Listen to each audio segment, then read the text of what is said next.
fly. Y'all saw that intro? Wasn't it nice? Look at the progression. Thank you to our EP. Thank you to our EP, Patrice Wallace Moore. PMD? What's up? PWN. PWN? Yeah, PWN. What's up, y'all? Oh my God. All right. We look nice. Look at the camera though. We do this all the time. We do the wrong location. Look at the I camera. just see it's on the TV. Yeah. We got an exciting show today, man. Like I said, we've been doing it since January. We've been faithful with it. We've been getting a lot of feedback. I had a special gift. If last month, remember I said if we got to 100. If we got to 100, I don't know. I haven't checked my numbers. I haven't checked my numbers. I guess we'll check it later. We'll check it later. Yeah. But what we need you to do right now, if you haven't done so already, a little technical difficulties. I'm sorry if you're getting the feedback. We are can you hear us? Can you hear us? Yeah, they can. All right, cool. So we need you to go to our YouTube page. You should be on it now. We are asking that you like, subscribe, comment. The comments make this conversation so lit. So we need you to be in the comments. Like, go crazy in the comments. We got a real good conversation today too. We got special guests in the house. Yeah. It's just I'm looking forward to it. I've been looking forward to all week, all month.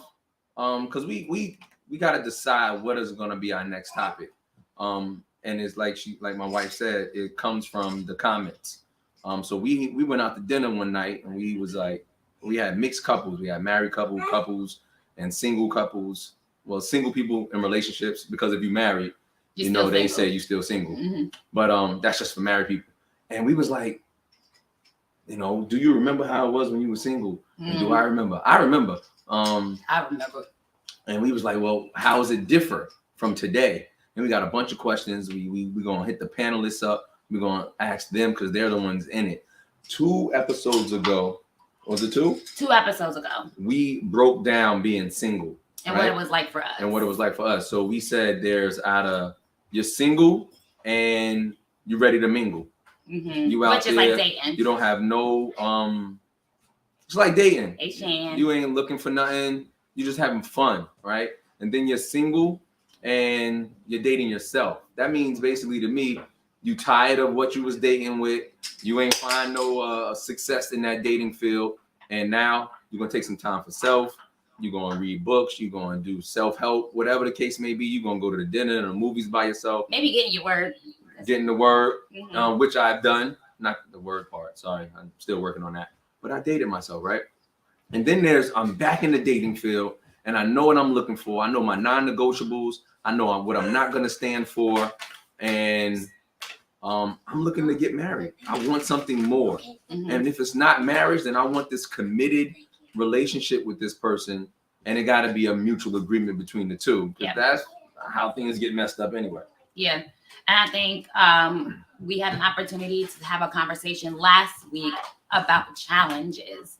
And so today we're putting the episode before challenges and the episode that we had last month together. And we're going to talk about being single, but the challenges of being single today, because we have the luxury of being married. So it's important to bring a new audience in, because we keep saying our audience is not just for married people. It's not. It's for those who are not married. We're not here pushing marriage on any people. We're not here pushing our beliefs on anybody.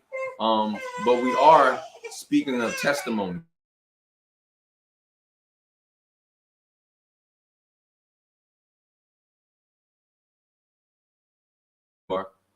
And we did it. Yeah.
story for who you are right now. Like, oh man.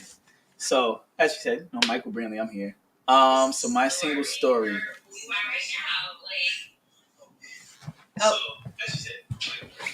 So just here. So right now I am in a relationship. How long? Since I'm gonna say December. It's been since December. So it's pretty new. It's a new phase. Okay. Okay. And there's phases in them joints. Okay. Okay. yeah. I would say it's rewarding and challenging at the same time. Mm-hmm. Just getting to learn about yourself in the midst of a relationship. So I feel like there's things that I think you discover in your singleness and in relationship with others. Yeah, that's the difficulty and the beauty of it, I suppose. So, at the phase that you're in now, like as far as like being single, you're single. Like, so tell me like your style of like being in a relationship while being single. My style? Who are you? Like, I want to say that I'm still me. She might say otherwise. I will say this, just being transparent. I observe definitely like when pride wants to well up, or I want to like I guess show like my intellect and stuff like that. And there's things that she's caught or captured about me that I've never discovered or known. So then like pride would be like, nah, that's not true. And then I got to sit back and take inventory, come back and be like, you know what, you're right. And that's the challenge, I think. You know what's crazy about trying to learn yourself, who you are as, just out there finding your identity, and then meeting someone and how that person is like, wait, I have to try to find who this person is. And then they show you things about you that you didn't even know about yourself. Yep. So togetherness, if you got the communication, being on the same team, which was our first episode, is communication is key, right? Just to talk, open up, have dialogue with one another, and let it flow like that. Yeah. So Miss Sherese, our game night alumni. We have game night. She always come through. Tell us about yourself. Tell us about where you at in the whole dating, single, relationship phase, and let the people know. Well, my name is Sherese, as they kind of already said and did a whole little intro. Dating, I'm open to dating. I'm not dating anyone right now, but I'm open to dating. So I kind of went through the single, ready to mingle phase, went to the single, not really looking, went into the single phase to really just healing and just working on myself to now being in a position where I'm open to dating and those things. So that's where I am. So I'm not letting you get off that easy. Yeah, you get something you gotta add to that. To wrap it up. You don't wrap it up real quick.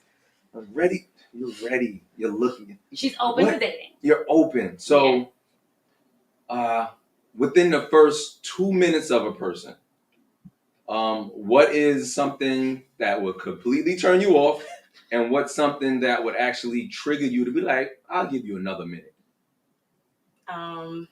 Completely turn me off would be like you're trying to sell me something, like you're trying to convince me, like you're not really trying to have genuine conversation with me. You're just like, oh yeah, can I have you like you're aggressive? I don't like that. Yeah. Like you can be upfront. I want you to be bold and speak your mind. Hey, may I talk to you? But just giving an opportunity, like if you feel like you're aggressive or you're pushing your agenda and you're not allowing me to you're not really hearing what I'm saying. So if you say, hey, may I talk to you? I'm always gonna be like nice and be like, oh, how are you? Or whatever like that. And you be like, oh, hey, can I have your number? And I'm like, either or discernment, because my discernment just real quick, and I just might just be like, oh no, thank you. And if you really, oh, can we be friends? And that's a part of dating too. So if I'm gonna take your number, that's with the intent first that we're gonna be friends and we're gonna learn each other to know if you even like me or I like you to even continue it on, right? So I feel like if I just say, hey, no, thank you, and then you continue to kind of push it or just like, hey, like, do you got a boyfriend? So if you don't got a boyfriend, like, now you're not listening to what I'm saying. Just take the greeting, and then we're good. I mean, you can pursue. I feel like that's just it's me. You who you are. Yeah, that's just me. But I mean, it wouldn't make me treat you like crazy. So we want to also make sure we hear who our guests are that are on streaming with us. So let's see what Powell has to say. I would like him to introduce himself. Hello. Yeah, boy. Hey, How's it going? good. How are you? Tell us who you are. What kind of single are you? How many options are there? Whatever option you want. We came up with our own three, but describe yourself as someone who's single. Um, my name's Francis Powell. I am currently single. Um, what was the three options? Because single could mean a lot of things in It today's world. can. Yeah. So So I looked at it. We looked at it as like Single, ready to mingle, the like I Am you Legend, the three dating. rules of I Am Legend. Oh, I mean iRobot. So mhm. you can't be one or the other. You gotta pick one, or the Okay. other ones can't survive. Okay. So go ahead, single. So yeah, single, ready to mingle, like you ready to date, but you're not. You're just trying to figure it out. Mhm. Then there's the single, but I just want to worry about me. I'm trying to figure out who I am right now. And necessarily at that point, Yeah. you ain't even worrying about nobody else. It's just It's all just about you you. right now. And then Mhm. there's like single, but I'm ready to marry. Like I'm looking to find my wife type. Or that Right. ride or die. I'm committed. I'm You ready committed. to commit. No All right. more So games. can I say that? See, the way I put it, it's like I feel like I fit all three, but the way Maynard put it, Yeah, I know. I know. Come because the on. thing is that I'm definitely single, but I will never pass up on a great opportunity. So like That's good. if I meet the right person, everything stops. Yeah. And that Wow. naturally happens. Like if anytime, even if Yeah. you're dating single to mingle or working on yourself, if that right person shows up, everything starts to shift now because you Shift. wasn't used to this. Mm-hmm. So the way I look at it is I guess just single. I wouldn't say single ready to mingle because that kind of sounds like more so I'm looking like I'm out here. I'm going to the clubs every day. I'm going to Good. the That's lounges good. every day. And it's like I'm not doing that. Um, Gotcha. I'll say working on myself. So Mhm. more so I do my own natural living, and then Mhm. if I meet someone like laundromat or if I'm in Target and a conversation strikes up or social media, a lot of times things happen off of social media now Target. because of what today's. Um, Shopping. then I'll Idiot. I'll kind of like depending on the person or the energy, I'll entertain it. I feel like now a lot of times people just entertain things, and then Mm-hmm. during the entertaining phase, it may turn real or it may just wash away. Yeah, that's good. It's so many. That's It's Good. already. You already. Already It's good, already yes. good. Already Y'all don't good. even. Y'all, man, listen. We gotta get to We Katrina. gotta get to it. So Katrina, tell us where you are. Like, how would you describe yourself? Single. I would describe myself as single in an exclusive relationship Okay. for about Yeah. Yeah. You better Exclusive. be exclusive. Yeah. yeah, All right. you gotta put that in there because you can be in a situationship. You can be in Mm-hmm. a dating relationship. You could be it's many layers to it. So I have to say to respect the relationship that I'm in, it's an exclusive Yes. Yes. relationship Respect. for a Yeah. year and a half. And the other person you're in a relationship with knows it's exclusive as well. Because they people Oh there be yes. people out here thinking they in relationships because of certain actions that may take place, It's mutual. and it's mutual. Good. It's mutual. So I guess Right, here we are. because at the beginning of our Mhm. relationship, I always said that I was single, and he looked at me like, "Excuse me," and I'm like, "Oh, I'm single and in a relationship. Yes, I am." And I think that we learn the hard way sometimes by forgetting that we are who we are. So I think it makes sense that you are who you are, but in a relationship. And when you say exclusive, it's like we also are on the same page as far as where we're going, right? So for me, it sounds like you have clear expectations, and that sometimes, when you mention situationship, is how you end up in a situationship because no one knows where this is going. You know what else ends you up, or how you end up in a situationship? Yeah. Is not speaking and letting the person know of your expectations. That's That's a it. good one. That's So it. I'm gonna just go straight back Go to ahead, the panelists. ask the We're question. gonna go in reverse. We're gonna ask Katrina, because you're in it now. I don't know. Speak on how long you've been in it, and what are some of your expectations that were maybe met or not met, or you're working on trying to meet. Mm-hmm. And that's gonna go for all four. It's more like your non-negotiables. Like, what Yeah. are some things that you're like, this is what I need from a partner? Okay. Katrina. She is currently on the road, so she may be going through one of Go to those Powell. bomb shelter towns with no service. We're gonna go to Powell. Yeah. We're going to Powell. Okay. Repeat the question real quick and make sure. What are your expectations? Do you have any? Like, you meet a girl, what are your non-negotiables? For me, if you smoked, I couldn't mess with you. And how foolish it was back in the day. I'm gonna speak on my little singlehood. You had to have a nice body. So almost, the face would get a look over if the body was okay. Because that was my mindset. So all right. So I'm from the looks of things, I feel like I'm the youngest person here. I don't know. We ain't even gonna talk about age. It don't matter. All right. Okay. Sorry. Because I learned from you. I told you. Yeah, we learn from all each other. All ages. Damn, I forgot what I was about to say. Pet peeves. So one of my biggest turnoffs now, I would say, is attitude, like egos and pride. That's like one of my biggest things now, is because, especially, I'll say my age. I'm 30, right? And for some reason, when you start getting to around that 30 age bracket, for the most part, people start to set in their ways. People start to really, I guess, know who they are or feel like they know who they are, know their worth, so forth and so forth. And then, to me, I feel like the follow-up behind that is egos. A lot of people have different type of egos. So me, I'll say I have an ego, but I'm more so egoless. Like, I don't carry my ego with me. And the problem is, let's say you own, a lot of things comes down to owning. Let's say you own a certain type of car, you own a certain type of house, you own certain type of items, whether it's designer, luxury, whatever.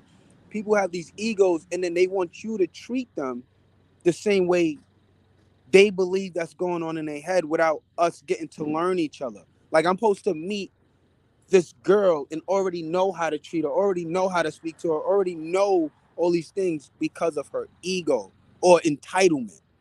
And that's usually my problem with dating now, is that you feel like things are supposed to go this way depending on how you were raised or what you experienced in your life, not knowing what I've experienced or went through in my life. So that's the thing that triggers me the most, is when people are too caught up in their own egos. Okay. Yeah. That's real good. So ego, attitude, and That's not so being good. willing to recognize that you got trauma too. Trauma. So if everybody would just take a step back and think about how this person was raised and the effects it may have right now currently on the dating field. They say, as a father to a daughter, you are the first example that your daughter is going to look at as a man, right? So however you portray yourself, how you act, how you treat her. And Powell's daughter's beautiful, Carmen. He takes her to get her nails done, hair, like he does everything with her. Photo shoots, Halloween, they crush it. They come out and they kill it. That was they kill it. So she knows now the value of herself because he's learning from what dad has shown her. Yeah. But some people, I'm even going to get into it. We're going to hear the rest. Yeah, we're going to hear the rest. Some other questions. So we're going to go back the to same Katrina. Question about what are your non-negotiable expectations of someone you're in a relationship, a partner? Or just not, yeah. Y'all can choose anybody. Because y'all all in the same spot, so y'all can choose. You gonna go? I'll go. You said non-negotiables? Yeah, like, so what you know, what you want. What I'm not? That's so bad. It's I mean, if we agree to be like exclusively together, like come on. Yeah, you're not hanging out with like other dudes. Oh, say it! Wait a minute! Oh, You said, Yeah. So no friends? Wow. I mean, you can still have friends, but I mean, like, oh man, I was so foolish. It's like if you got an ex, you ain't got a reason to be going out to lunch or stuff like that, or none of that. None of that. He ain't got no reason to drive you nowhere. I had to learn the hard way. Listen, he ain't got to drive you nowhere. Like, yeah. So that's a non-negotiable. So your non-negotiable is trust. Yeah, you don't trust your partner because enough. I have. Can I? Yes, open forum. So I hear what you're saying, and just being transparent. Zakari and I, we're childhood friends. We've known each other since kindergarten, and I believe Michelle trusts me enough to be that friend to him, and I also respect their union and their marriage, where I check in with her, for certain things, and it's a plus that she's also my sorority. I was about to sister. say that. It's only because you're I gotta slide that in. Right. So she trusts me, and it's a respect factor. Like, I'm not gonna text Zakari 11 o'clock at night. Say this. That's what I'm getting. Like, you have that respect. Don't say that like people text me at 11. Don't I don't say it know. on camera. I'm not gonna do it, even though I'm thinking about it, but I have to wait till the next morning to do that. So there has to be respect. No, just yell at you. That's live, baby. That's live. Right? Bing bong. That's live. So I just had to jump in on that because you pointed that out, and because of our relationship that we have, it was fitting. I just want to say, you're good. Oh no, because I'm not saying you can't have male friends or the man can't have female friends. I'm not saying that, but I think one has to be mindful of the relationship. Like, there's no reason that homie should be texting you 11:30 or 12 or work hours. And I guess I'll leave this one. This is something I'm mindful of, and you have to be careful. I think when you have like issues in the relationship, you should not be confiding in the opposite sex, because I think that can keep it a buck. That can lead elsewhere. You should not be confiding in the opposite sex, even if it doesn't lead elsewhere. I think that still can be like emotional cheating. So you have to be mindful. You gotta be mindful. I like the fact that you said emotional cheating, because I remember I had this conversation where people always look at cheating as Sex. about, and it's just sex, and it's more than that. Other versions to cheating. So I remember it got down to a science. I said, if you do anything that you wouldn't want me to do, that is cheating. Yeah. Like, yeah. Like, if you do anything that you wouldn't want me to, that's cheating. And the same for me. Right. Yeah. Yeah. So I feel like the important part of what you said is just boundaries and respect, right? It all goes back to that. And I feel like in any relationship, as it changes or evolves, there has to be a discussion first about what do you expect out of this relationship, because you can't. Some people do cut off friendships, and maybe because they don't understand how to deal with it or navigate it. But I know for someone like me, that growing up, most of my circle was boys, and it was platonic relationships. It wasn't like, oh yeah, I'm messing with all of them in a group. Like, it wasn't that. That's just, I was comfortable with that. But as I grew, I opened up to women being more part of my circle, which was a little bit different for me, because it was just what I preferred, because I could be more surface with males. No, at first no, but I love, like, I wouldn't survive right now. Like, all of my circle now, when I look around, I'm like, wow, it's all mostly girls. Like, I hardly have any male friends. Like, I'm cool with them, but not in the same way. Like, I need my sisters, so I feel like that's all has to do with healing. But it wasn't really them. It was just like I just wasn't willing to get that type of access, and I didn't want to be accessible in that type of way.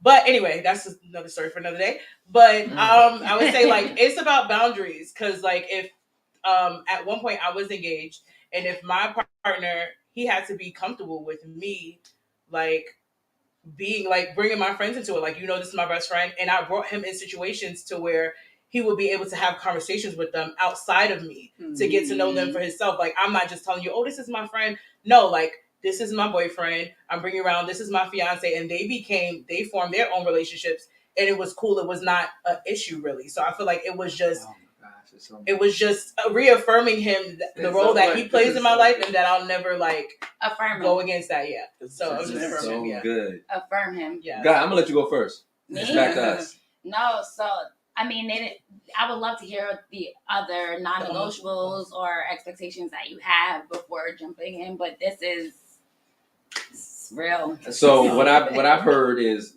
especially the cheating, emotional, right? Mhm. I had a female be like, "Yo, you were spending time with her. You should have just had sex with her and left her alone. Like, what are you doing with the whole spending time with her, Intimacy. buying her stuff? What are you thinking?"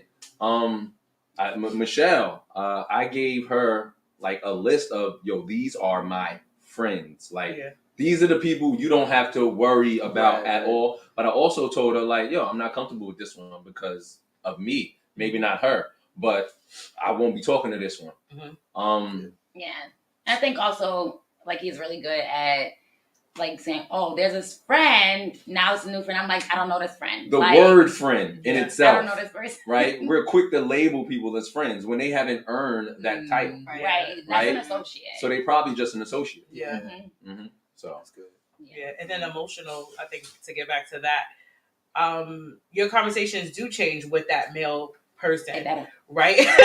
With that male or that female, the opposite sex, it does have to change, even though we don't want it to, and we feel like we've shared everything. But that was like the single part of your life. Once you're married, it's like they're one. So you're giving me access to something that I'm not supposed to have access to. Like, I shouldn't know the intimate details. Like, that's something you guys are on the same team. So I feel like for that, it's just like the conversation, even though you don't want it to change, you kind of want to know what's going on.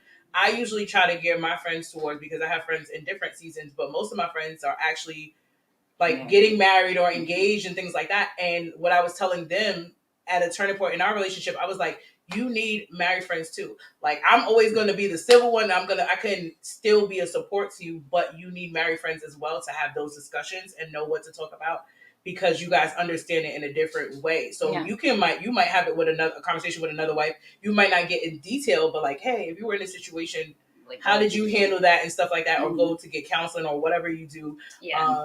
So conversation should change. We know, and we agreed on, if there's anything dealing with this relationship, and it's a serious matter, that we go to our pastor, who is a longtime friend of mine and Michelle's, and his wife. That's a spiritual non-negotiable. It's a spiritual non-negotiable. That's good. Like, if you're not equally yoked, then get choked. Wait. Technically, because it's around your neck. Whoa! If you choking. So I'm asking the panel, who do you go to for relationship advice? Powell, would you come to me? Can I touch on one thing on the last one? I love it. Yeah. The only thing I want to add to the last section we were talking about is putting people in certain positions. Is that having friends, male, female, and whatever else there is that us being the person in the relationship, we have to realize the respect that we're supposed to have for our significant other. And it comes down to not putting our significant other in certain positions where they feel that now they need to question things. Yeah. Exactly. Of that, but I just wanted to touch up on that. That was good all by itself. Question won't you find me at? I won't be at. Was that Jay-Z line when you talk about it? It's the Kari being a rapper. I'm a remix. He knows a lot of songs. No, I like that though. But to answer your question about who do I go to advice for, it depends on what advice I need. So if I'm in a relationship, which I have been in before, I usually go to people that are married, because that's kind of what we're practicing right now. A relationship is kind of like a kind of a road to marriage, or that's how I view it. So if I want to understand how to go through the fights and the battles, the ups, the downs, the swings of this thing, I'm going to go to someone that's probably done something of this already. So usually I go to my cousin Trevor, or I go to my sister that's been in, I think, like a 15-year, after a couple of years, you start losing numbers, but like a 15-year marriage, because they obviously have been through stuff. I don't go to single friends about advice for my relationship, because they're going to give me single advice. Exactly. So yes, I'm the main art, and I believe I have a couple of times already.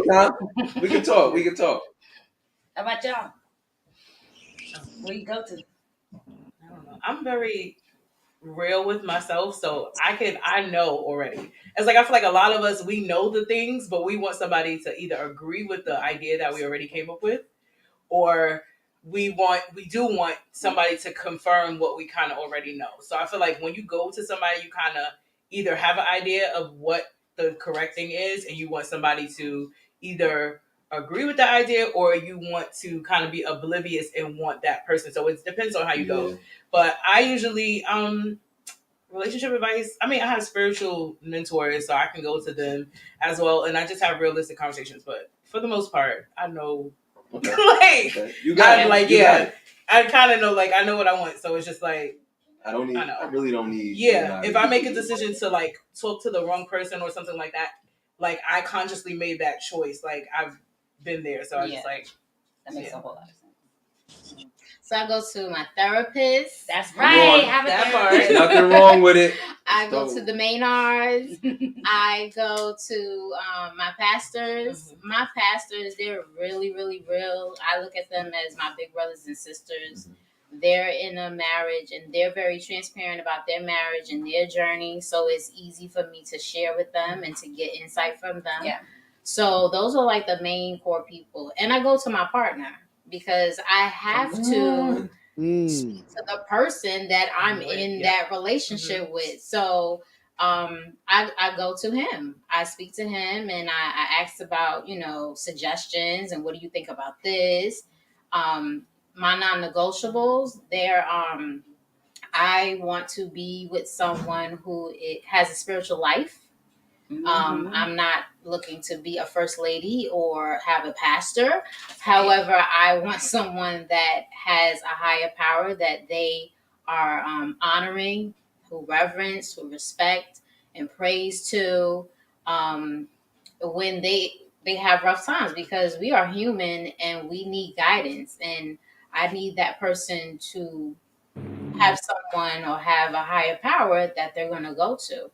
My other non-negotiable, have to be honest. Come on. I've dated people who are liars, and it's horrible. It's horrible. So you have to be honest, and I can figure out if you're being honest as well. No drinking, no drugs, no smoking. I cannot deal with that. That's non-negotiable. Those are good. Like, you better know what you need, what you want. That's a start. And no abuse of any kind. That's right. Good. That's good. That's good. Know your wealth. Your worth. Emotional, verbal, none of it. None. So None. I wanna ask you a question, because you was like higher power. There are atheists with a higher power. There are Muslims with a higher power. There are Buddhists with a higher power. There are yoga instructors with a higher power. Yeah. So do you? Because that's what Does you that said. matter? You just said higher power. Do you want to specify? I can specify. I want a believer. I'm a believer, so I need a believer. I need a believer of God, Jesus, and that Holy Spirit that tugs on you when you going the wrong way. That's right. So I need that person to have that in their life. That's good. Yeah, because I know how it works for me. So for us to be together, we have to be spiritually aligned, so that this thing that we're doing is going to be. It's not going to be smooth sailing, but that we're on this together. We're a team. Got it. Yeah. I love it. Yeah. All right, Michael. It's on you. I would say for myself.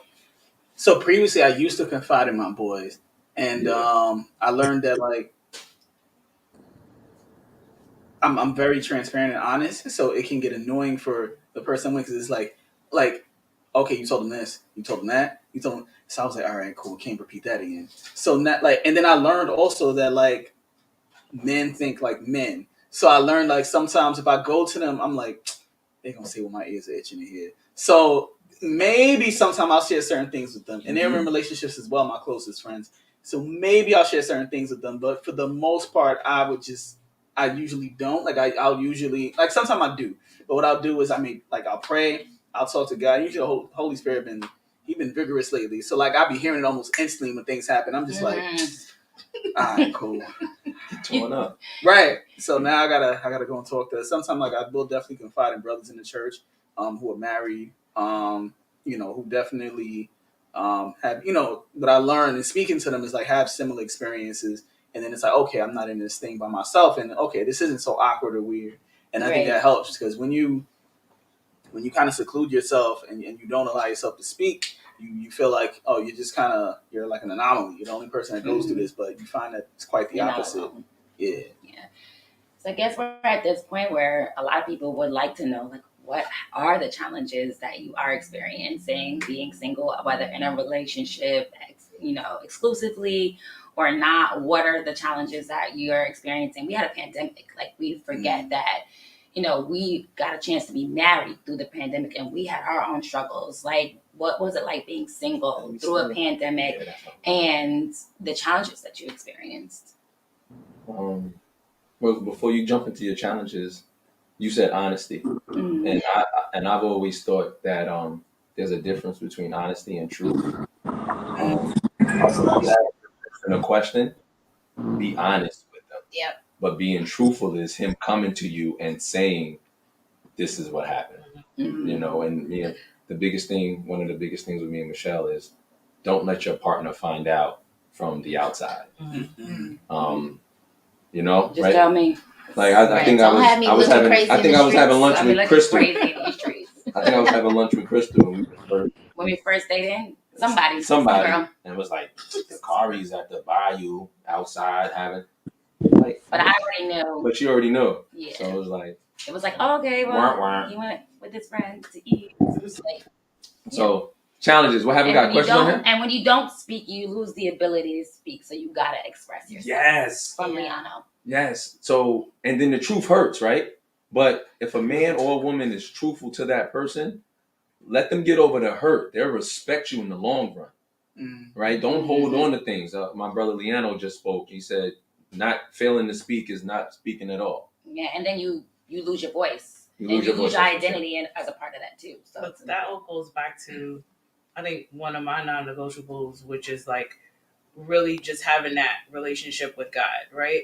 Not just believing. Like, for me, it's not enough for you to believe, because a lot of people have been believers for 60 years and never really experienced true relationship with God. So you don't understand the power of God, and you haven't seen any transformation in your life. Because I've experienced the transformation of God, like, if you don't have the desire on your own, not for me, you're not doing it for me, you need to do it for yourself, then it's going to kind of be hard, because you're not going to really understand that type of, like, you're not going to understand the lifestyle. You're not going to understand why our speech is that way, like why I'm speaking that way, why I'm being hopeful or positive. Is going to annoy you, right? Because that's not what you truly desire. So I think that's something that we just have to really be mindful of.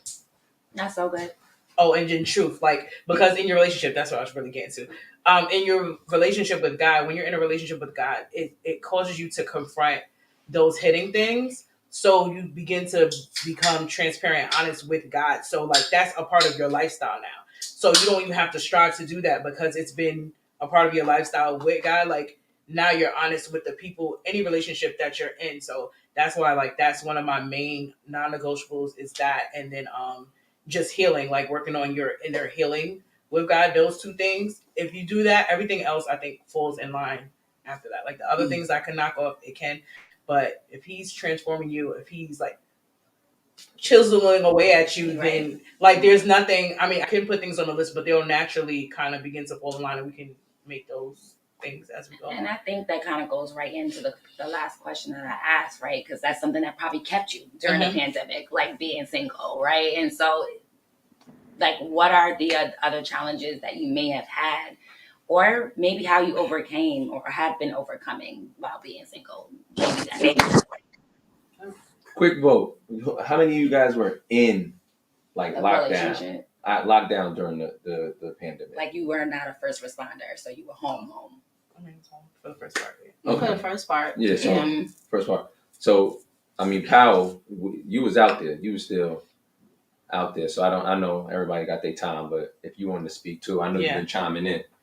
So we have different aspects of people who've been locked in the house, probably swiping left, swiping right, Swiping. and then people who's actually been out there still in the public eye, if there was somebody out there that actually said. Yeah. Challenges. Oh, you asking me? We're talking about the challenges. This is challenges while single. Mm-hmm. Challenges while single. Feel like one of the main challenges, and y'all kind of brought it up, is I feel like at this age and older, exes become a challenge. Why? Because people really don't know how to detach or move on. So I know we spoke about it before, but like a lot of people still deal with their ex. A lot. Because it comes. A lot of people just keep spinning the block and then expect you to come into that space and accept that or understand that to a certain extent because they may have a child together or they maybe used to be married or they're not fully divorced. It's so many on the spectrum. So I feel like one of the challenges being single now are dealing with exes, but I feel like the main thing, and I keep talking about, is honesty. But honesty and also like truth, because you could be truthful but not honest. So that's another problem. Like you people love to tell some of the story, but not the whole story. And when you find out the whole story, it's like, well, you kind of took my choice away from me of deciding because I didn't have all the information. Yeah. Good. That's good. I'm gonna leave it to y'all. That's so good. Oh, she about to say something. She sat up in the seat and everything. Challenges. So, my partner and I, we started dating in the pandemic, and so at first the challenge was how we were going to date, how we were going to get to know each other. So, we did a lot of communication over the phone. Then he was very good and strategic at finding places that were COVID safe and what have you. For me, the challenge was I am an empty nester. My daughter just graduated from high school. At the time, I started my relationship, and she was going away to college. So in my mind, it's time to get it on and popping. However, I'm in a relationship, so I have to be considerate of my relationship. So he has a daughter. She's 13, so I had to be mindful of that. There were certain things that he and I could not do. Like, I can't say, let's go to Jamaica next weekend when, childcare has to be involved. But for me as an empty nester, I could book that trip to go to Jamaica without a question. So that was part of the challenge. So not compromising, but being considerate. Compromise. Sorry. So I correct myself, not compromising, but being considerate of where my partner is in life, just like he is very considerate of where I am. So he does not, he's not against me living my life while I'm an empty nester. So he's the type where you going to Jamaica, I'll take you to the airport. I'll pick you up from the airport. Whereas, we work together as a couple. Yeah. And another challenge I would say is being mindful that the other person has a different upbringing than you do. So there are some things that happen in their childhood, their trauma. There's some things that happen in my childhood, in my trauma. And those triggers come up in the relationship. So sometimes that challenge is learning each other's triggers and not pressing those buttons, because those triggers are not for you to press the buttons. It's actually for you to cover that person rather than press their buttons. So that's something that I learned in the relationship. That's nice. So if you think of triggers, right, and the damage you could do, like straight up gun, instead of pulling the trigger, like pressing the button and doing damage, they teach you how to keep your finger off of it and cover it. You know what I'm saying? Until you have to use it, but you're saying covering it. So that's I like that. Yeah, if you learn your partner and you notice what their triggers are, you're not going to press those buttons. You're conversation. you're gonna identify those triggers and be mindful and cover them. Cover them in prayer. Cover them as in not pressing that button, not taking it to that level where it's going to affect them negatively. For reassuring your partner that your trigger is my trigger, and we could do it together. I could help you with it. That's good. And also researching that trigger, because sometimes we think we know, like, oh, all I have to do is not say anything, but there's more to understanding. Like as a teacher, as a principal, you get to understand, like, this kid tapping starts like this. It doesn't end like this, and knowing what that means and what it could look like. And there's a certain thing called like baseline triggers versus violent triggers, right? And things oftentimes get to violent because we don't pay attention to the baseline triggers. Like, so silence can be a baseline trigger, right? But because that person was silent for so long, now they're enraged and they're screaming and throwing things, but we ignored the baseline triggers. So being able to research that and get a better understanding of what those baselines are before they become violent and aggressive triggers. And Powell, you spoke about some triggers in the female world, like designers, name brand, things that attract people.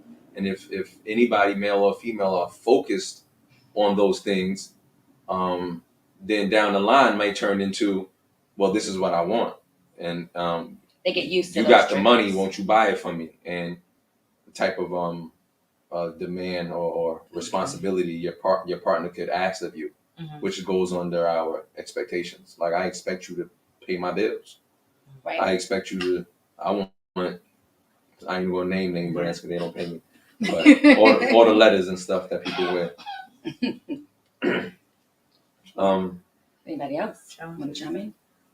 I would say I guess a challenge is one. I feel like when you worked on your healing, and I feel like there'll be things that we need to work on in ourselves, for as long as we live. But you see how many people don't take healing as a priority. So when you date, that really shows up because now you're more aware. Like, you're aware of self, and now you're aware of other people. So when you enter in and start talking to people, you'll see, like, wait, if you don't really even care about yourself and your healing, there's no way you can commit to me. Like, it wouldn't make sense, because at some point you might resent me because you put so much into me, because you never really showed up for yourself. So I feel like realizing how many people haven't been working on their healing, and then I feel like also when you know the call of God on your life and things like that, you don't entertain the same things. So that might be a challenge. Like, before, when I was just like, just out here just living free, but not really free. Right? Like, the idea of what we thought was free, like living and just like living on the edge, and you didn't really have to care. Like, you had your little roster and everything like that, and it was all the roster. Girls have rosters too. Guys don't only Talk have about rosters. it. Right? I was looking for a female with a roster. No, you Yeah, do. roster. Well, You little do black have a book. roster. Yes, Yeah. that little black book. I don't know what they do with their roster. You go out and all that stuff. Have people for the different day of the week. But like, for me, I feel like on the other side of that now, it's just like, I don't entertain everything. So just because we had a conversation does not mean I don't jump into a commitment. So I feel like that can be challenging because you want to, because it's easy to get in a relationship. Like, it's not hard to get into a relationship. Right. But it's like, when you know that God has more for you, like, you can't just entertain that. Like, you're nice and you're cool, but I was like, I would be doing a disservice to even be in a relationship with you. Not only that, you're doing a disservice, like, to me, I don't need the same things that I need from you before I was healed, right? Before I was whole, I don't need the same things. So I might have needed you to stroke my ego. I might have needed certain things from you. No, I just want you to come with what you have, and we, continue to grow together. So I feel like that can be a challenge sometimes, because it's annoying, because you're like, oh yeah, you cool. You got a great job. You got all that, like the cultural things that check the list. But it's just like, I know I can't commit. Like, we shouldn't be committed there. Like, we could be cool, but like, no. It's right. difficult. So yeah. So that's annoying. That's a challenge. That's a good challenge. I'm glad you brought that up. Like, I'm processing. Yeah. I'm receiving. Yeah, I'm receiving. What about you, Michael? You said challenges, right? Yes. I would say the challenges is me. Like, Come on, that's it. When you're like in a relationship and you have to not just like understanding certain like things or quips about yourself in the relationship, but putting the other person first. So like if there's an argument or something that arises, I cannot figure out a lot for the life of me. And it's so simple to say 2 words. And even, more than that, but it's like, it's so hard sometimes to say, I'm sorry. Like, that is one of the hardest things to say because your pride is just like, nah, you don't got to say nothing. Yeah, it'll blow over anyway. But it takes something, even if it does, right? It takes something for you to be a man and just be able to say, I'm sorry. And not like something I learned, like, if you hear the switch up in her voice, it's like, hey, did I do, like, you did something. So like, if I offended you, like, I'm sorry I offended you. Like, actually, like, recognizing that. So I think that's a big thing. Yeah. So I think this is like really a strong conversation, and I know we're touching some very real experiences. I want to make it even more real. I want to get us like even closer. So there is a scripture, right, that talks about it is better to marry than to burn with passion. And as people who are single, how do you feel about that particular scripture? And what is your take on it? Just anything that comes up for you. That's all right. You're gonna leave. That's the exit. No, let them answer that. Let them answer that. I actually had to research it. Yeah, yes. some more context. So I'm like, okay, go ahead, answer it. No, go ahead, let me answer No, it. I would say give a little bit more context on exactly the background for that scripture. So the background of the scripture, it doesn't really mean burn in hell. Yeah. It doesn't mean that. And to sum it all up, it basically means if you're in a relationship with someone, and you actually love each other, so on and so forth, it's better for you to continue with this person than to subdue or submit to your fleshly desires. Submitting to your flesh desires questions how you feel about the person in itself. So and we're talking about sex. Yeah, that's definitely talking about sex. So if me and Michelle, we both practiced abstinence before we got married. I did like over a year. And I believe when anybody gets tired of something, they'll get to their breaking point. So I got a past, got a history, but being tired of that, I was like, yo, I can't do that no more. It's not working for me. I actually want to introduce somebody that knows me, knew me when I was a wild boy. Actually, when I was going to college, he actually opened the Bible up to me. So I had plenty of people always planting seeds, and I didn't want to hear that back then. And he was really into it back then.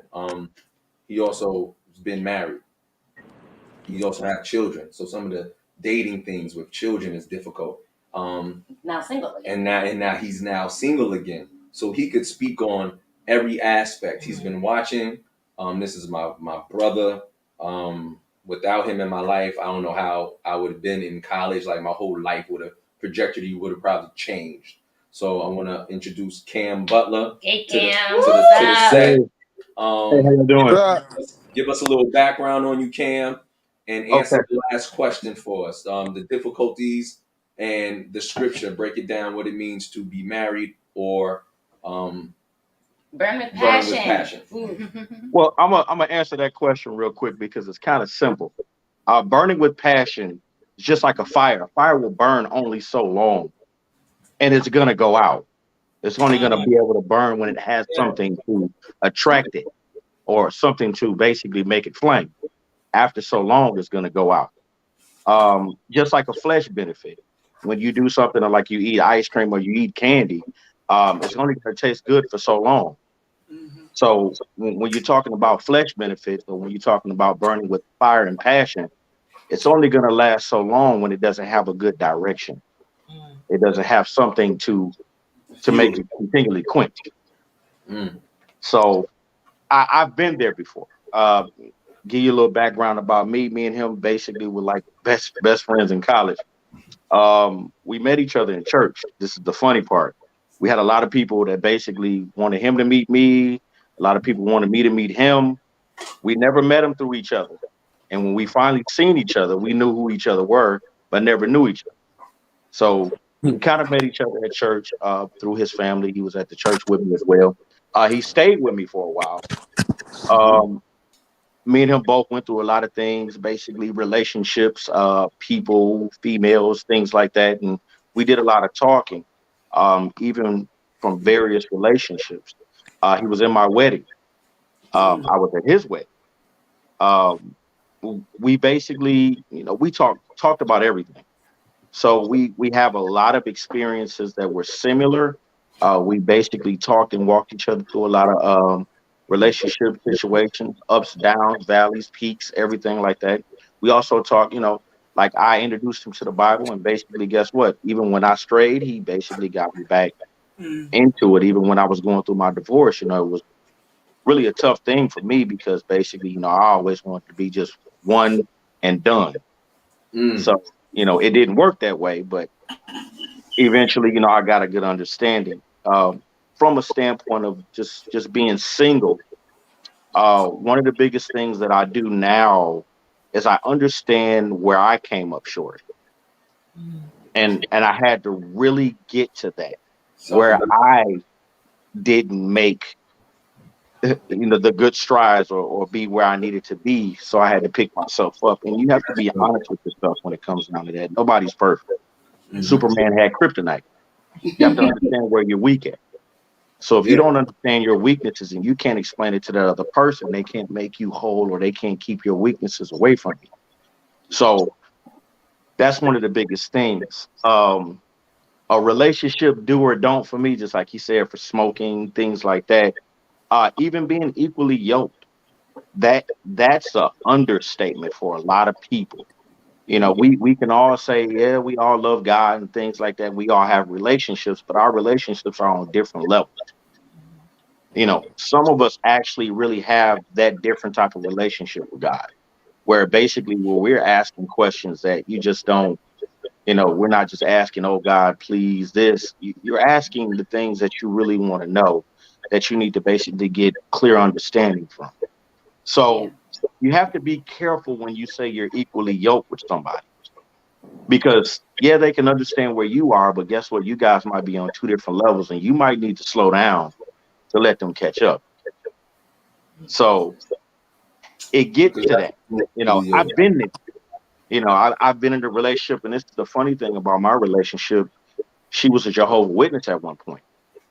Interesting. So we were on two different paths. So of course, it kind of she had a sheltered life, and we became one empty nester. My oldest son was already gone, and when she became an empty nester, guess what? She started to deviate towards that free life, but she was deviating towards free life, and I was deviating towards basically mainstay. So we were not on the same page at that point. But guess what? Our communication levels weren't where they should have been, and we didn't get each other on that same path. So I can't, just like I said, that's one of my shortcomings. But it's great. I'm listening to a lot of what you guys are saying. And I mean, I tell you like this, you guys are basically ahead of the curve on a lot of things. I'm glad you guys got friends that you guys can talk to and things like that. And I think that's probably what's helping you guys out a lot, that you actually have people to communicate with. That's probably one of the greatest things about your relationships with each other, is you have people and you have open dialogue. A lot of people, we do kind of, when you have friends, you do kind of channel the questioning towards them because you want them to lean towards you. But if they're giving you the right answer, regardless if you like it or not, then that's a true friend. Yeah. So That's it. Well, Very thank you, good. Cam, for joining us. We appreciate for popping having in. you. And you made me think back on some of the things that we was talking about, like late night crystals after the club, just sitting in the kitchen, just talking, just rapping. It was crazy. Thank you. I mean, Appreciate it. the funny thing about it is about DK, and he says basically I molded him. He don't understand how we molded each other. You Mm. know, I wasn't where I should have been, and he wasn't where he should have been. But the one thing about each other was that we Debbie, had that relationship. That Debbie relationship. wants to say hey to you, Kim. Uh, Aunt Debbie said hi. Debbie said, hey, hey, hey. Kim. Man. All right. All Well, right. So how about you? We appreciate your take on it, especially from someone who was married, now single again. Very, very helpful. And so I guess now for all of you, like now that you heard that scripture, you heard another perspective. What do you have to say? I'm gonna go into the relationship. okay. That's in the relationship. Okay, since we're being honest, I know the scripture. I read it. However, I do not apply it in my life right now. Mm-hmm. And that's where I am. You do That's not. it. She Yeah. does not apply it. It's not. It doesn't. Yeah, because it's no passion. I mean, What? it's you don't. No. You're not. You're not. Right. You know- Yeah, You I would think say- he know what he's doing. He want me to. You don't. You're not tempted by the passion. I'm By saying the, by I'm the You're outside. not ready to marry him. Oh, see now she That's- wants to. Wait, I want to right. talk about We're that. leaving it open to interpretation, so I That's think what you I'm should saying. dive more into your Right, answer right, because right, right. now It's everybody easy saying can there's a- interpret But I it thought differently. everyone I'm was not going to saying- understand what I was saying. I Without, think- I know somebody in I the got house it. heard I what got I it. was saying. I got it. But then you went with no passion. I'm like, why is no passion? No, because you rather burn with passion, meaning that part doesn't apply to her. She's looking for marriage, right? I I don't don't think know. that's what she I did not get that. I don't know. I missed it. I can't I'm get sorry. that. I'm dead. I'm not burning with passion because I am releasing my passion. Oh, that's just Yes. Oh. He like, oh, There are wait. some people who are, Yeah. and that's the That's reality of yeah. it. And so, hey, That was all. Thank you for your thank honesty. you for your honesty and your Right. transparency. Listen, this is a What'd real you say, story. Whispering like the people Karina's live.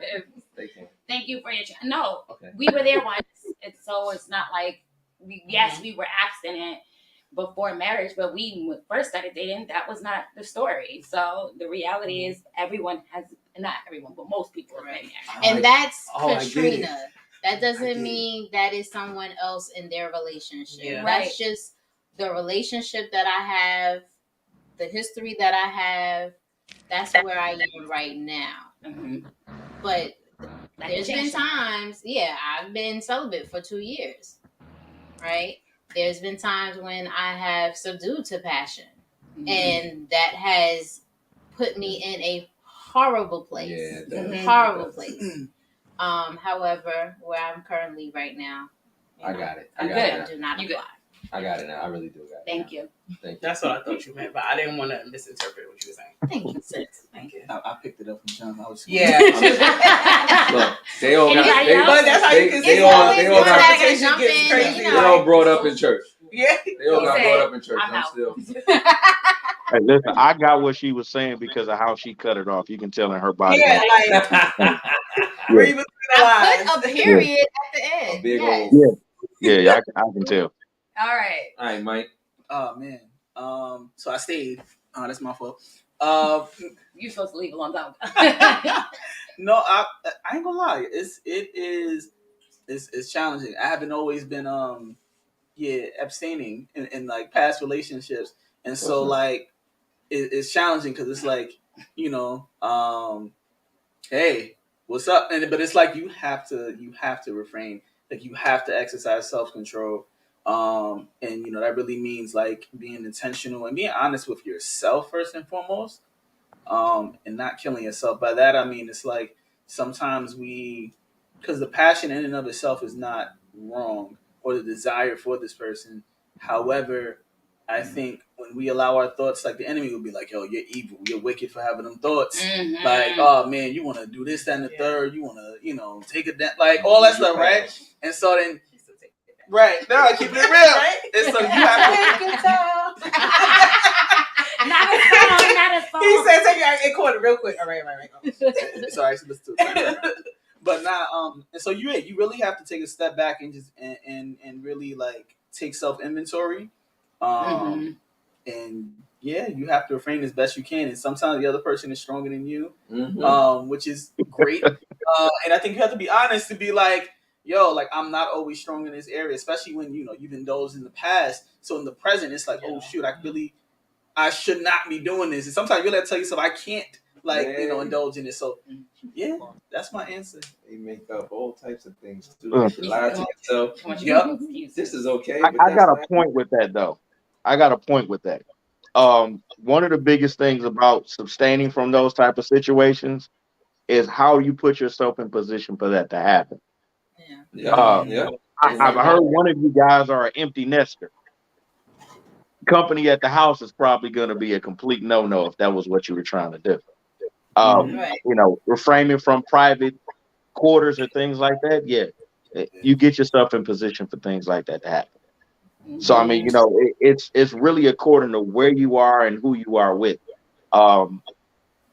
In those type of situations, I've done it on several occasions. I actually went like year, 2 years, things like that, to where I wasn't even involved with the female, and I kept myself out of position of being with them. I thought I was mentally more stronger than that at one point, and I would always fall short. The only reason I fell short is because guess what? When you get cornered, sometimes you realize how strong you really are not.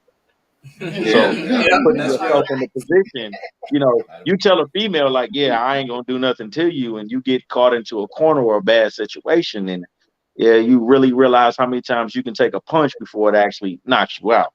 So, putting yourself in position for stuff like that, it's easy for it to happen. Yep. All right, Reese, you smiling hard over there. No. You trying not to. You singing another song. I was talking about it. We gonna keep it funky, right? No, so it's almost for me. I've been abstinent. It's almost 9 years. Yes, girl. So, and I would say that because I feel like it's between me and God.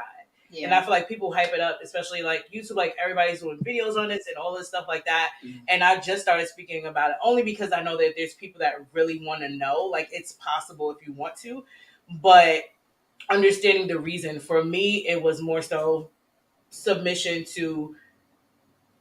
and surrendering to God in all areas of my life. So it had to do with my healing more than just the act, because it's like, I'm letting you transform these other areas, but I won't let you touch this area. Mm-hmm. So it's like I had to surrender that area to him in order for him to heal that, for me even to be able to be in a healthy marriage or any type of relationship. And so that's kind of how I got there. And that's all I'm really say about that.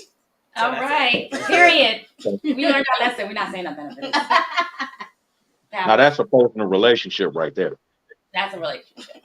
That is really a personal relationship with God. That really is. Shamel. Don't miss our name. Me and Michelle. Who's Shamel? No, right? Who's Shamel? I have never abstained or abstained from any act before me or before getting caught up where I was like I had to take a step back.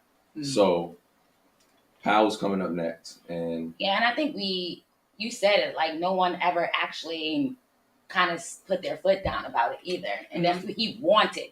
If the girl said no, he wanted me to do it. And it was like, well, why did you not continue?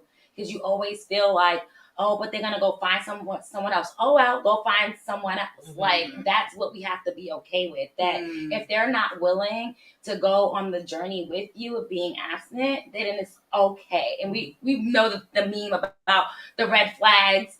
It was a red flag for a man to try to continue to force me to do it when I didn't want to. Or to continue to more in this place of privacy, right? Like, to try and egg me on. Like, that's a red flag because you know what I don't want to do. So I believe, and I say it to young women today because I've been doing a lot of coaching. If they don't want you because you say no, it's okay. Move on. You'll find someone who will be okay with it. And also, we're not using it as like manipulation. No. I feel like that's why a lot of guys don't take it seriously, because some people are like, oh, that 90-day rule or that 30-day. Like, so when you say you are, it's like, I could show you better than I could tell you. Like, I'm not going to preach this. Like, you're going to see in the decisions that I'm making that I'm serious about that. So people can know that. I can tell somebody I'm dating that, but they're gonna wait to see, because that girl could have said that to him, and 3 weeks in, that all changed, and he might not see the same thing. So I feel like that, I guess, comes up as a challenge. Like, okay, you sure you are? And then he's like, oh, let me say little things. Let me see how much until I can get there. But it's not. I'm not using it as a tool for you to like me more because I'm seeming more desirable or holier. Like, no, this is personal. This is personally between me and God, and that doesn't mean that I'm just this, sanctified. Like, no, like He's still purifying me. And there's areas that still need work,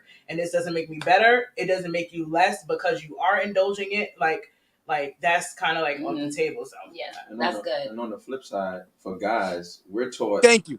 To go all out.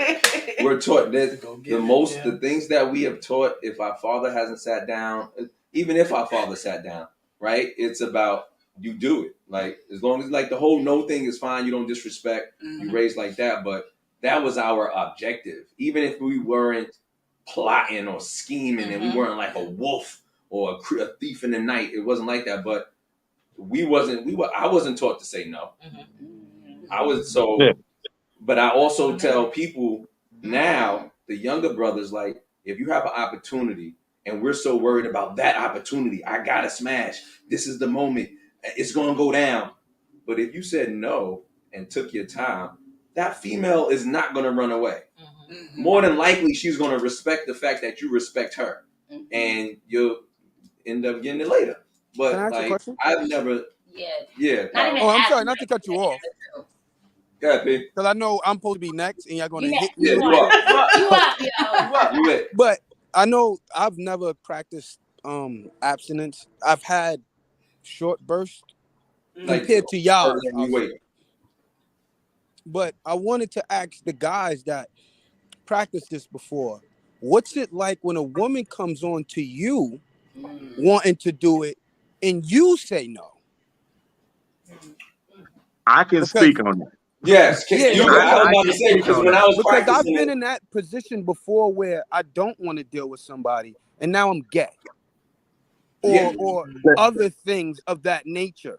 So let's not just speak on when a guy is trying to pursue a woman and a woman says no, because the other side is as well. When the guy says no, and all of a sudden we're called all these other things because it's actually expected for us to always say yes. Yes. Yeah. Yeah, he's telling more of the truth, because I had a female once before we were in college, and she talked a lot about herself. And she was like, I'm gonna do this to you, I'm gonna do that to you, and all that. It wasn't that I was scared, I just didn't want to do it. And she was like, oh, you ready? And I was like, no, I don't want to do it. And I literally got cussed out.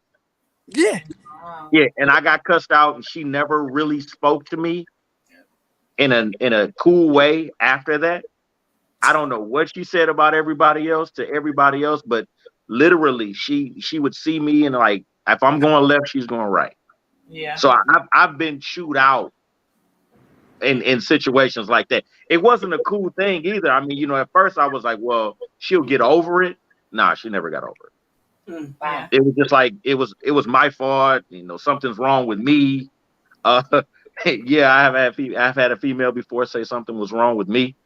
So I've been there before. Just as a side note, before the end of my marriage, the last 2.5 years I practiced abstinence. And the only reason I did that was because I wanted to make sure that relationship wasn't based off of that.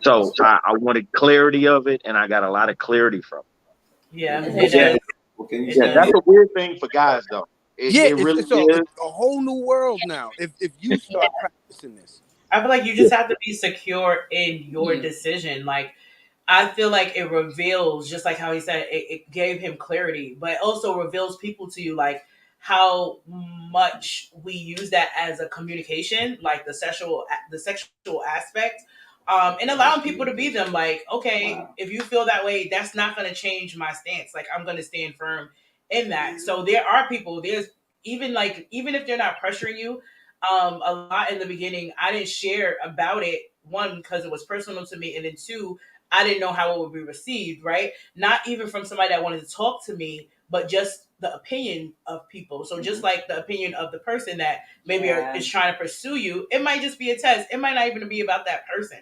They're just being used to kind of throw you off your game. So I feel like you just got to stand firm in what you want to do. And I feel like that comes into non-negotiables. If that's something that's non-negotiable for you at the time, then you stand firm on that. And that person has to come in line. If that person is not down with it, then obviously that's not someone you're going to commit to. And if somebody has something to say, it's like people always going to talk. So keep talking. Now, I have a question to you, though, about this. Yeah.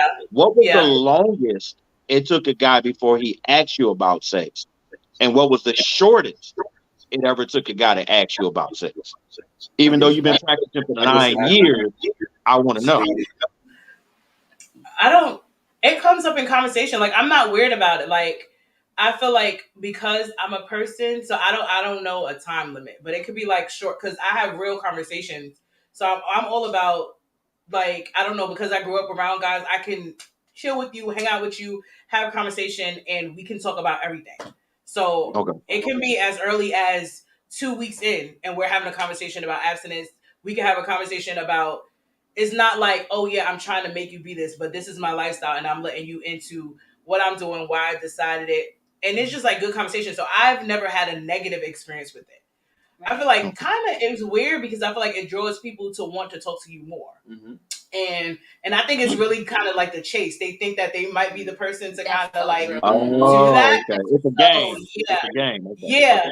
So, but it's not a game for me. But like for them, it's like, oh, they think like you. And I tell them, and I think me standing on what I said from the very beginning of when we first might have started talking or building a friendship from the beginning to whether it was months later, it never changed. Like I never did anything to compromise that to where you can't trust. So the respect comes in where they're like, oh no, she's serious. Okay. So now you have to kind of decide what you want to do. And if I know that you're not at that point in your life, I don't engage into trying to initiate a relationship or trying to convert you or anything like that. That's not my job. Jesus could do all that. I can't.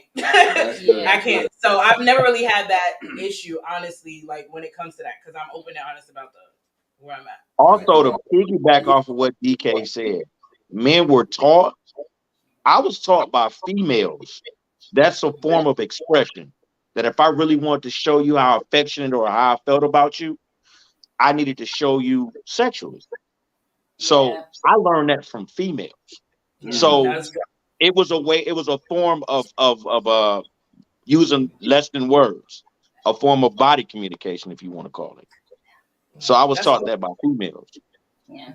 Wow. And I'm saying that's when we want to, like, our lens, how we view things, like from our traumas, like, hey, that's probably how they felt desired and they felt wanted, but they taught it as it was like, this is the truth, like this is the standard. And that's how we have to, like, when we grow up, we're trying to unbecome and unlearn and see what it is. Because if I say, hey, a woman wants this, like that's how we were taught. This is how you get a man, that's how you get a woman when you're growing up. And now you're trying to navigate like, oh, it's not a one size fit all. So I feel like that is kind of true to what you were talking about. Like, I feel like we have to navigate, learn ourselves, and then learn the person that we desire to be with. And then we set our standard from there. It's like not a one size fit all. And if you believe in God, your standards are obviously going to come from the Bible, and then He'll give you wisdom to what it looks like practically and things like that. So I see you, Powell. I see you unmute. Are you ready? No. I saw you on mute. I thought you was going to say something, so I wanted to make sure. Oh, because I have said little things, and then I realized I wasn't on mute, so it's like, oh snap!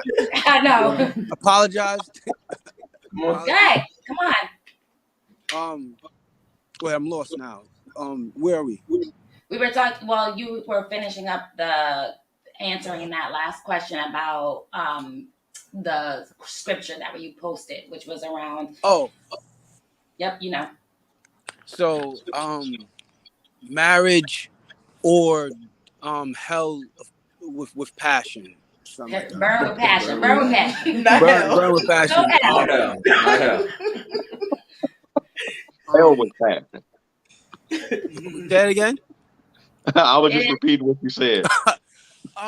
So as much as I am single, I do fully believe in marriage. Okay. I know one day I'm definitely going to get married. How do I put this? 'Cause I've been listening and so many ideas have been bouncing off this whole time.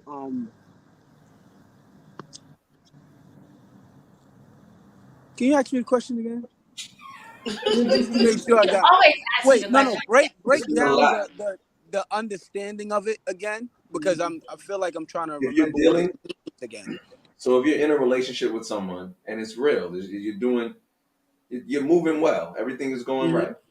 Mm-hmm. It's better to marry that person than to submit to your fleshly ways or to have sex outside of that.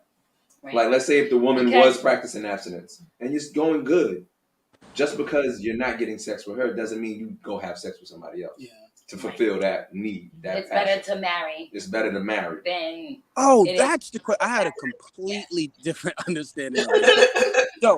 So if someone starts to want to practice, just help me out. If someone wants to start practicing abstinence, it's better to stay than to leave.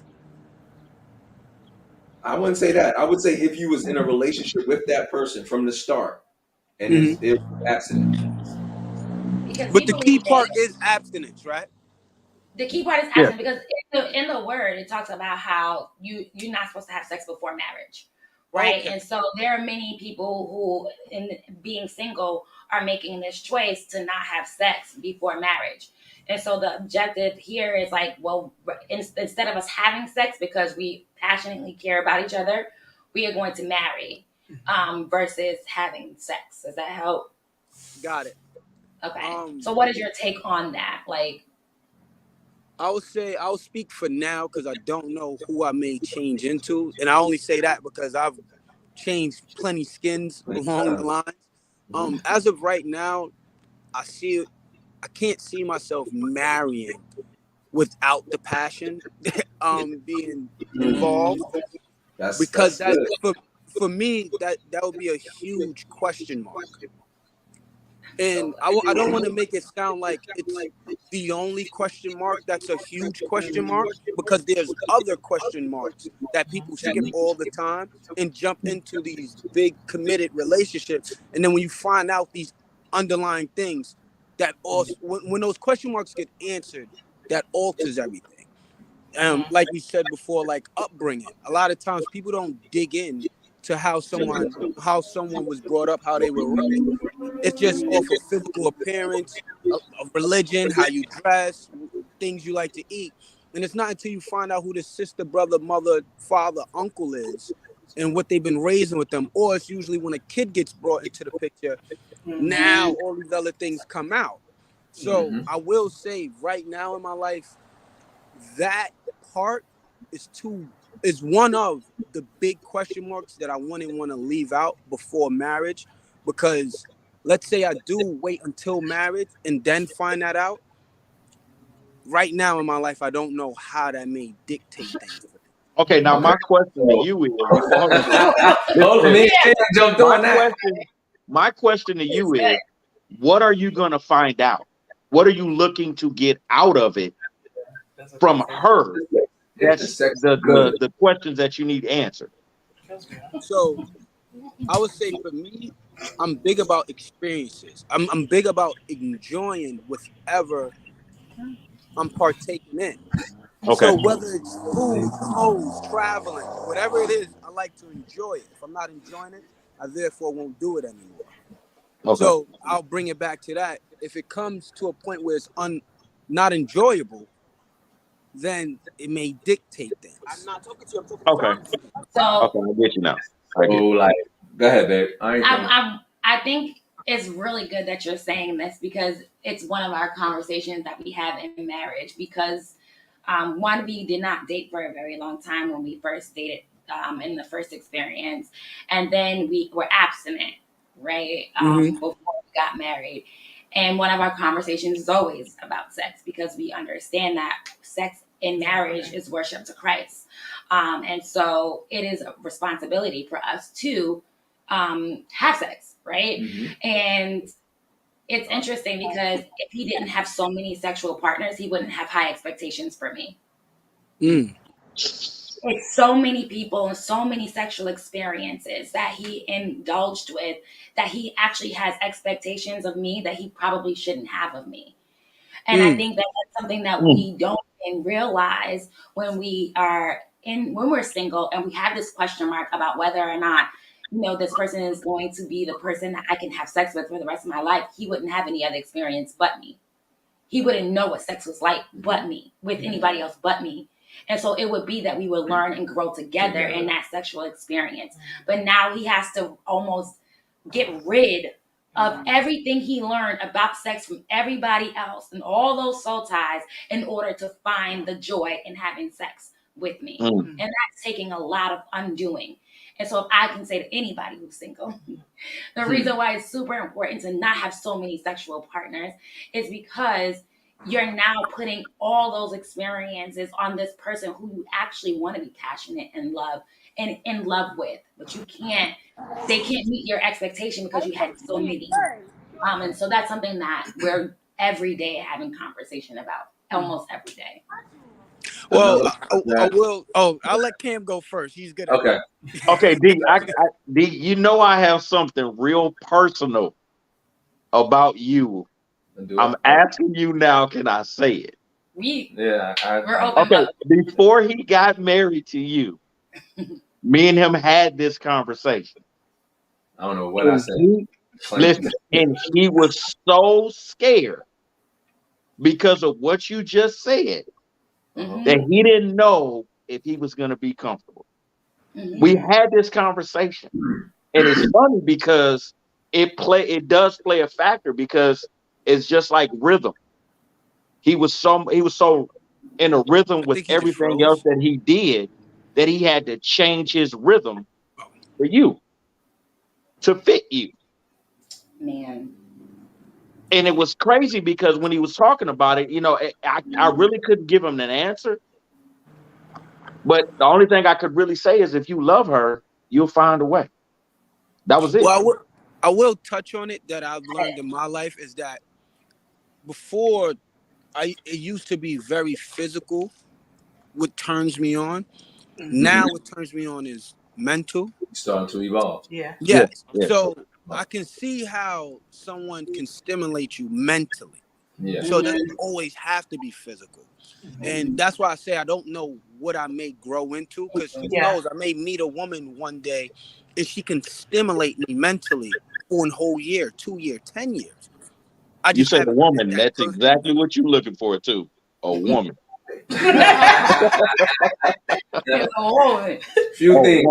Few things I want to add.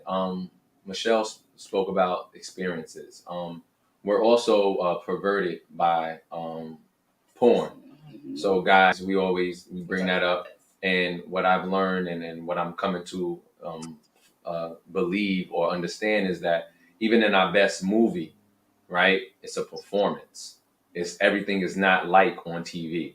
The car stunts on Fast and Furious is not getting pulled off, right? How people have babies.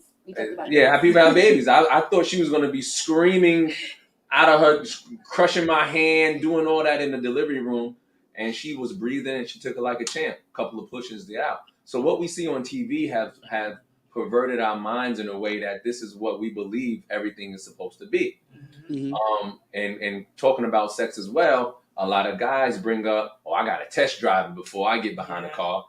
But if somebody gave you a keys to a Lambo, you ain't got to test drive that. You know that joint going to perform. You know it's going to drive. You're going to get behind it. You're going to hold the wheel, and you're going to maneuver that thing. That's going to be your baby, right? You don't got to test drive that. It's certain things that reach the standard or surpasses all your expectations that you could trust in it. You could trust in the brand. You could trust in the woman that she is. And she is the brand. So that was really deep. It's good. I'm so glad you brought that up, Powell. I'm so glad. I knew he would. Y'all got something to say? Y'all got to tag along? That's good. There was a question that popped up, and I don't want to neglect because our audience in the chat have been on it. and they asked a question about breakups. And they wanted to know, like, how have you handled breakups, and have you ever had any good breakups? I can answer that. I've had. You know you can answer. We know. Hold on, We're gonna hold on, Cam. Any females over here?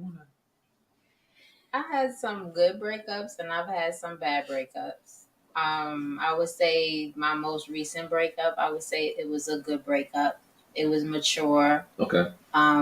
We had an understanding, and if I saw this person in the street, it wouldn't be any bad blood at all. So nobody ghosted each other. But is that bad blood because it's not on your end, or do they have that same mutual feeling? that part. that part. Clearly, Powell has something to say. Unmute. You're on mute, right? You're on mute. Unmute. I have nothing to say. Cam is my representative. Oh, wow. Cam is my representative. He knows. He knows. All right. So answer that, I guess. Right. So is it on both ends? Was it bad blood? No, there's no bad bloods, and I could say there are people that I've dated. I see them, and I've been in company with them. I've been around their family and their wives.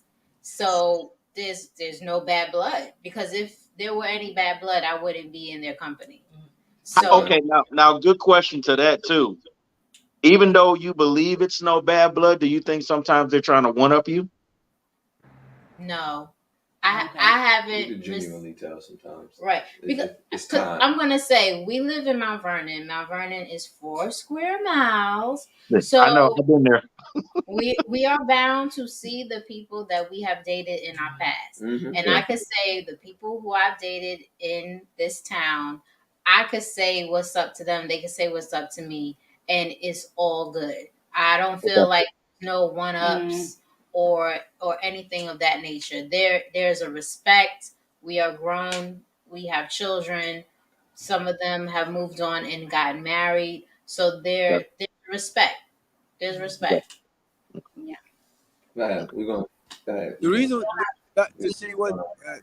Go ahead. You good? Oh, the reason why Cam hits home with that, and I don't know if this is gonna sound bad or good, but like everyone I've dated, for the most part, it's always been a bad breakup. Always. And most of them, it's been me leaving. Right? Most of them has been me leaving, but no matter what I do, say, the way I word it, no matter how much time I wait, for me, if a woman already has an idea in her head that has you in it, if she already sees that you have the potential of what she wants or to go for, there's no such thing as separating, because you're the picture that she has in her head. So for whatever reason you decide to walk out that picture, there is bad blood. Now on the other verse, anytime someone has walked out of my life, it's almost like the woman has every right to do what she needs to do for her sanity, health, peace, etc., etc. But if the guy does it, it's like, You got a point. so that's why when we there's said a lot about of- bad bloods and this, that, and the third, it's like I feel like it's kind of like one-sided. Well, the reason why most of the time is one-sided, men are more, we don't use emotions a lot. Yeah. We were created from women that have emotions, but we don't show emotions a lot. So when it gets to a point where a man's in a breakup, it's not an emotional move for us. It's just, I'm done. I'm going to get out of there. I'm going to just move. Women show a lot of emotion. So when we finally decide to move on, she's thinking like, oh, he was never going to go anywhere because he was always there, or he's always going to stick, because that's just him. He's just used to doing the same thing the same well. I've had both bad and good. I've had one that actually was just the most confusing thing that ever happened in life. They treated me bad, but in public they treated me good. So I didn't know which one to take them for. So, I've had them both ways. I've walked away. Have been walked away on. A lot of mine have been great because some of them are actually good friends. They moved on. They're good friends from the standpoint of, telling me how much that they've changed and I changed from that standpoint. So I've had them both. But I do understand when a female walks away from you, it's more of an emotional thing. And, you have to really check yourself to find out what you did to make her walk away, because females do take a lot before they walk away. And sometimes a man is just one thing that can trigger us and we're gone. Yeah. So Picture that be painted for that woman. Yeah. Anybody else want to add to that? I mean, what is a good breakup? Like, what? I don't know, but I mean, I haven't had any bad. Like, I got an example. Huh? I mean, I talked to all my. You have one? Oh no, I'm sorry. I didn't know you was. No, you could go. You could go. Oh, no, I had one good breakup. It was like a perfect breakup. She went away to college. So she bettered herself. So long distance relationships is out the door. You gotta be a different type of person. But it wasn't good on your part. Like, you was like, this is my exit. But was she expecting like you guys to continue? No, it was like we knew this day was coming, and when the day came, we had our moment, we had our closure. But she went away. We're still friends today and everything, just like how y'all speak of like we're perfect. So y'all played with borrowed time. That wasn't even that was a great breakup. That's because they had an end date on the relationship. Yeah, she's like, okay, I'm about to go to college. I'm leaving you behind. Right. Like, okay, I get it. Yeah. I mean, I'm cool. I think most of them like childhood friends. So it's like I can hang out with them if I wanted to. But like all of my exes and stuff like that. So it's no bad blood. Like literally check in every here and there. All right, Mike. Before I go. So what was the first bad breakup? How did you handle breakups, and how do you break up with a person? Yeah.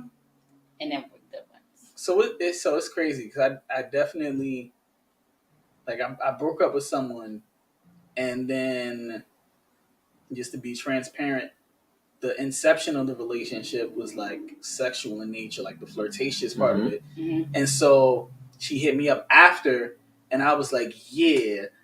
We could just do this and not be committed. And then I was like, nah. And then I just like stopped messaging and all that. And then she hits me up like months later, something that keep it a buck. I had left at her house, and then she was like, oh, I'm gonna be in such and such, and I'll come by to drop it off. I was like, all right, bet. Never came by.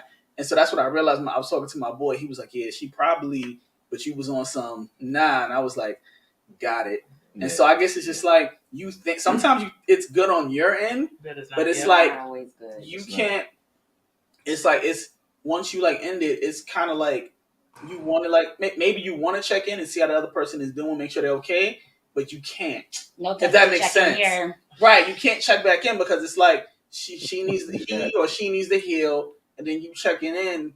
Might could give the wrong impression. And we'll close it out with that. Let's talk about that. We're gonna close it out. What? I said we're gonna close it out because that was a good question. We're just gonna circle back to us, individually and then together and separate. Cam, you spoke on it. Guys, we portray ourselves in this way to get the interest of a female, and they are emotionally more attached. So once they get that in their head, and you break up with them, it's like it's heartbroken. Yeah. I had someone who I thought was more promiscuous than I was actually say, "Yo, DK's worse than me," and I'm like, "How? In what world?" He broke it down like this. He said, "DK, you about to get married?" I said, "Yeah." And he said, "Yo, if I was about to get married, there'll be females with their feelings hurt. You're about to get married because there's people that's hearts broken because the way I move. I never wanted to be the bad guy in a breakup, so I always wanted to be the friend. So I'm meeting people. I'm showing up at family events. I'm being wild friendly with they kids. I'm painting that picture like this dude is everything. My kids love him. My family love him. This, that, and the third. He might come back. This, that, and the third. I had people. Mixed messages. I had mixed messages. Like I did You're the not know devil. how it was moving. I did not know how it was moving. He tried that with me, y'all. You tried? I tried. It Wait. didn't work. She's different. She's different. Obviously. When She we probably broke broke her mind off rip. When we broke up and I started to come back, or I used to text, happy birthday. He used to temperature check me. How you doing? Yeah. This, that, and the third. We had a conversation that allowed her to be free and allowed me to realize I could no longer do that. Because every text I gave her, because she was serious about me and she was serious about her feelings, that every text I would give her gave her an emotional uplifting, like he's coming back. This might be it. This might be the time. So we had to completely separate. Yeah. We were in church. She dated. I dated. I got engaged. We sat in church. We was on different sides of the churches. We tried our best. After church is over, I'm exiting. There was no talk. Total avoidance. Total avoidance. And I had to tell him I couldn't be his friend. Yeah. Like I can't be your That friend. part. Can't be. And my thing was like, oh, but I'm friend. I'm Right. DK. No, Everybody likes that. DK. She I'm the fun guy. Like, Man. We had to cut it off. So it was a good breakup, Mhm. I have to say. And he was used to everyone being his friend after the breakup. And I had to be the person to say, I'm not your friend. I'm someone that I knew I was going to be his wife. So it was a done deal. But I'm not your friend. Like I had to be very clear. And he was not okay with that and making the lines very, very clear. And I do think it was a good breakup because I was able to say, like, I'm not going to go back and forth with you, right? Like, I'm not going to have these emotional ups and these emotional downs, whether or not you're going to be with me or not going to be with me. And I think putting my foot down and being okay with the fact that he wasn't going to be with me at that point in time was what made me be a stronger person. Like, I had to date myself. I think I grew a lot. I became a person that knew who I was and I didn't waver. I didn't say I'm gonna go do these things because DK wants to do it, right? Like I did it because I wanted to do it, you know. And I think it was a part of like the work that we do. And so I agree with Powell in the beginning about yes, you can be a little bit of all three, right? You can be someone who's ready for an opportunity and who's waiting for that opportunity to come. But in the process, I still am dating myself. I'm getting to know myself. But I also had to go and date others because I also had to understand what I didn't know and what I wanted. And I had to meet people in order for the opportunity to even become an opportunity. So there was a phase in my life where I was doing all three. And it took me dating other people when we broke up to know, like, nope, he is the man. Like, he is my husband. Like, it was allowing me to see, like, this. Nobody was me. Non-negotiables were my You know what I'm non-negotiables. saying? Nobody was me. So I want to say a huge, I mean, we are way beyond time. So a huge but we thank y'all you so much. to our This guests, was so good. like Sherese, Michael, Katrina, Powell, and our surprise guest Cam, who popped on. Yeah, Cam. Like, I hear already that we might have to do this again. And because it was such a great topic and you all were really good guests to have. So I really appreciate everything that you brought to the conversation on tonight. Don't forget to Liano says that part. Yep. I had to accept that we couldn't be friends. Woo! Yeah. We can't be Lee. I don't Hey, know. sis. I still believe in that. There's always a song. There's always a song. Right? There's always a song. Right? But guys, remember. Debbie out here, 20 years abstinent. Big ups to Debbie for being absent for 20 years. So she out here, she waiting to get married, y'all. So y'all hit her up. Y'all, she in the chat. Sexy and 60? Sexy and 60, all right? Sanctified and 60. Sanctified. Guys, remember, we have fun here. I hope everybody looking and watching got something from it. If you believe in Black love, if you believe in love itself and just the movement, share, subscribe, follow, screen record. You saying something on our show. Powell, you already tagged us on the thing on Instagram. You know where to find us. You're just trying to grow. And the way. Thank you. At the way. At the way. The way with the The maze. maze. The way with the The maze. way. Jesus is The way. the way. And that's our story. That's what got us here. And that's what's going to continue to pull Keep us us through here. and keep us here. So we thank you all, and good It's a night. wrap. It's a wrap. We did it. We did it. I feel like Pop. I should have brought my kids. Yeah, I'm proud. Super proud moment. We're all set. No, we all set.